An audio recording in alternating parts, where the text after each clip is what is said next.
ಕ್ವಿಕ್ಕಾಗಿ ಈಸಿಯಾಗಿ ನಾನಿವತ್ತು ಮಸಾಲ ರೈಸ್ ಮಾಡ್ತಾಯಿದ್ದೀನಿ. ಅದಕ್ಕೆ ಸ್ವಲ್ಪ ಶುಂಠಿ ಮತ್ತು 2 ಹಸಿಮೆಣಸಿನ್ಕಾಯಿ, ಸ್ವಲ್ಪ ಹುಣಸೆಹಣ್ಣು ಮತ್ತು ಸ್ವಲ್ಪ ಕರಿಬೇವಿನ ಸೊಪ್ಪು ಮತ್ತು ಒಂದು ಸ್ಪೂನ್ ಆಗಷ್ಟು ಸಾಸಿವೆ ಮತ್ತು ಇಲ್ಲಿ ನಾನು ವಾಂಗಿಬಾತ್ ಮಸಾಲೆ ಪೌಡ್ರು ಮನೇಲಿ ಮಾಡಿರೋಂಥ 1.5 ಸ್ಪೂನಷ್ಟು ಮಸಾಲೆ ಪೌಡ್ರ್ ಹಾಕ್ಕೊಂಡಿದ್ದೀನಿ ಮತ್ತು ಸ್ವಲ್ಪ ಅರಿಶಿನ, ಸ್ವಲ್ಪ ಸಾಲ್ಟ್ ಹಾಕ್ಕೊಂಡು ಅದನ್ನ ರುಬ್ಬಿಟ್ಕೊತಾ ಇದ್ದೀನಿ.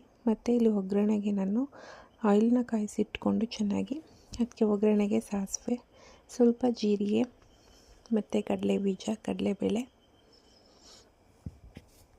ಹಾಕಿ ಚೆನ್ನಾಗಿ ಫ್ರೈ ಮಾಡ್ಕೋಬೇಕು.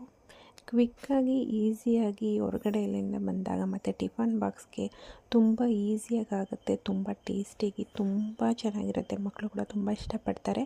ಹಾಗೆ ಒಗ್ಗರಣೆಗೆ ಕರಿಬೇವಿನ ಸೊಪ್ಪು ಮತ್ತು ಜಜ್ಜಿಟ್ಕೊಂಡಿರೋಂತಹ ಬೆಳ್ಳುಳ್ಳಿ ಮತ್ತು ಒಣಮೆಣ್ಸಿನ್ಕಾಯಿನ ಹಾಕಿ ಇಲ್ಲಿ ಚೆನ್ನಾಗಿ ಫ್ರೈ ಮಾಡ್ಕೊಬೇಕು.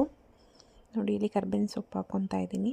ನಾರ್ಮಲಾಗಿ ಒಗ್ಗರಣೆಗೆ ಚಿತ್ರಾನ್ನಕ್ಕೆ ಒಗ್ಗರಣೆಗೆ ಏನೇನು ಹಾಕ್ಕೊತಾರೆ ಅದು ಹಾಕ್ಕೊಂಡು ನೆಕ್ಸ್ಟ್ ಇಲ್ಲಿ ನಾನು ರುಬ್ಬಿಟ್ಕೊಂಡಿದ್ದ ಮಿಶ್ರಣನ ಒಗ್ಗರಣೆ ಎಲ್ಲ ಚೆನ್ನಾಗಿ ಆದಮೇಲೆ ಅದನ್ನು ಹಾಕ್ತಾಯಿದ್ದೀನಿ. ಅದನ್ನು ಕೂಡ ಚೆನ್ನಾಗಿ ಒಗ್ಗರಣೆ ಮಾಡ್ಕೊಬೇಕು. ಆ ಮಸಾಲೆ ವಾಸನೆ ಎಲ್ಲ ಹೋಗೋವರೆಗೂ ಚೆನ್ನಾಗಿ ಅದನ್ನ ಒಗ್ಗರಣೆ ಮಾಡ್ಕೊಬೇಕು.